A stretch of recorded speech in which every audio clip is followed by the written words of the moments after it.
नमस्कार दोस्तों, स्वागत है आपका हमारे चैनल हाउ टू देखो सीखो पे। फ्रेंड, आज अभी जो चल रहा है, अक्टूबर का महीना चल रहा है और अक्टूबर के महीने में बहुत सारे बदलाव हो चुके हैं जो कि आपके जीवन पे प्रभाव डालेंगे। तो जानते हैं इस वीडियो में कि वो कौन कौन से फैक्टर हैं जो कि आपके जीवन में डायरेक्टली प्रभाव डालने वाले हैं। 1 अक्टूबर से हमारी रोजमर्रा की जिंदगी से जुड़े कुछ बहुत जरूरी नियम बदलने वाले हैं।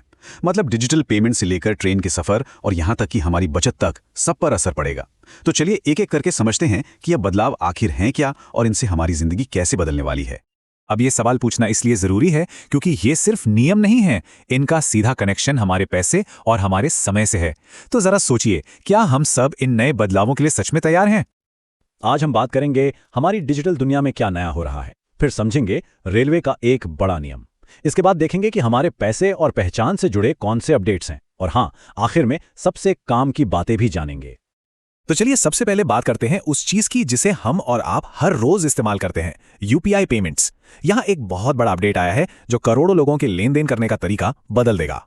यूपीआई में असल में 2 बड़े बदलाव हुए हैं। पहला, कलेक्ट रिक्वेस्ट वाला जो फीचर था वो अब बंद कर दिया गया है। और दूसरा, जो शायद ज्यादा लोगों को पसंद आएगा, वो ये कि अब एक दिन में आप पहले से कहीं ज्यादा पैसे भेज पाएंगे। जी हां, 5 लाख रुपए। अब एक दिन में 5 लाख रुपए तक यूपीआई से भेजे जा सकते हैं। यह एक बहुत बड़ी छलांग है। सोचिए, इससे व्यापार या फिर किसी मेडिकल इमरजेंसी जैसे बड़े खर्चों के लिए बार बार पेमेंट करने की जो परेशानी थी वो अब खत्म हो जाएगी। लेकिन एक मिनट, कलेक्ट रिक्वेस्ट को हटाया ही क्यों गया? तो इसके पीछे एक बहुत बड़ी वजह है, हम सबकी सुरक्षा। धोखेबाज इस फीचर का इस्तेमाल करके लोगों के साथ बहुत ज्यादा फ्रॉड और फिशिंग कर रहे थे। तो इसे बंद करना ऑनलाइन धोखाधड़ी पर लगाम कसने जैसा है। अच्छा, अब बात करते हैं करोड़ों भारतीयों की लाइफलाइन यानी कि ट्रेन की। अगर ट्रेन से सफर करते हैं तो ये अपडेट बहुत ध्यान से सुनिएगा, क्योंकि टिकट बुक करने का तरीका अब बदलने जा रहा है। तो नया सिस्टम कुछ ऐसा है कि अब जनरल रिजर्वेशन में प्राथमिकता उसे मिलेगी जिसका आईआरसीटीसी अकाउंट आधार से वेरीफाइड है। मतलब जनरल बुकिंग खुलने के पहले 15 मिनट में सिर्फ आधार वेरीफाइड लोग ही टिकट बुक कर पाएंगे। इससे आम यात्रियों को टिकट मिलने का एक बेहतर मौका मिलेगा। तो सवाल है कि इसकी जरूरत क्यों पड़े? मकसद बिल्कुल साफ है, टिकटों की कालाबाजारी और एजेंटों की धांधली को रोकना। सरकार चाहती है कि ऑटोमेटेड बॉट्स की जगह असली यात्रियों को टिकट बुक करने का पहला हक मिले। चलिए अब जरा पैसे, बचत और पहचान की बात करते हैं। इंश्योरेंस, पेंशन और आधार कार्ड से जुड़े कुछ ऐसे जरूरी बदलाव हुए हैं जिनका सीधा असर आपकी लॉन्ग टर्म फाइनेंशियल प्लानिंग पर पड़ सकता है। आईआरटीएआई के नए नियमों के हिसाब से अब अगर कोई अपनी लाइफ इंश्योरेंस पॉलिसी सरेंडर करता है तो उसे पहले के मुकाबले कहीं ज्यादा रिफंड मिलेगा। कमाल की बात तो यह है कि अगर पॉलिसी पहले साल में भी सरेंडर की जाती है तब भी एक अच्छी खासी रकम वापस मिलेगी, जो पहले नहीं होता था। यह पॉलिसी होल्डर्स के लिए वाकई एक बड़ी राहत है। अब आते हैं नेशनल पेंशन सिस्टम यानी एनपीएस पर। अगर कोई सरकारी कर्मचारी नहीं है और एनपीएस में निवेश करता है तो उसके लिए एक बहुत बड़ी खबर है।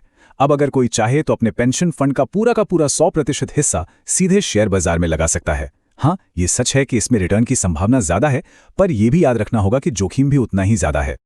एनपीएस में और भी कई सहूलियतें दी गई हैं, जैसे कि अब रिटायरमेंट पर 80% तक रकम एक साथ निकाली जा सकती है।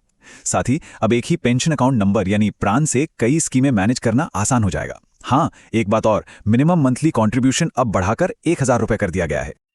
और अब बात देश के सबसे जरूरी पहचान पत्र आधार कार्ड की। यहां भी कई बड़े बदलाव हैं। सबसे पहले, अगर आपका आधार 10 साल से पुराना हो गया है तो उसे अपडेट कराना अब अनिवार्य यानी जरूरी है। प्राइवेसी के लिए अब नए कार्ड पर सिर्फ जन्म का साल दिखेगा, पूरी जन्म तिथि नहीं, और पिता या पति का नाम भी नहीं होगा।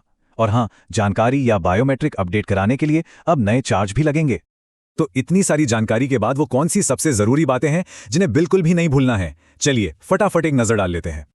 तो 3 बातें सबसे अहम हैं। पहली, यूपीआई अब ज्यादा सेफ है क्योंकि फ्रॉड वाला कलेक्ट रिक्वेस्ट फीचर बंद हो गया है। दूसरी, ट्रेन टिकट आसानी से बुक करने के लिए आधार को आईआरसीटीसी से वेरीफाई कराना बहुत जरूरी है। और तीसरी, अगर आधार कार्ड 10 साल से ज्यादा पुराना है तो उसे जरूर अपडेट करा लें।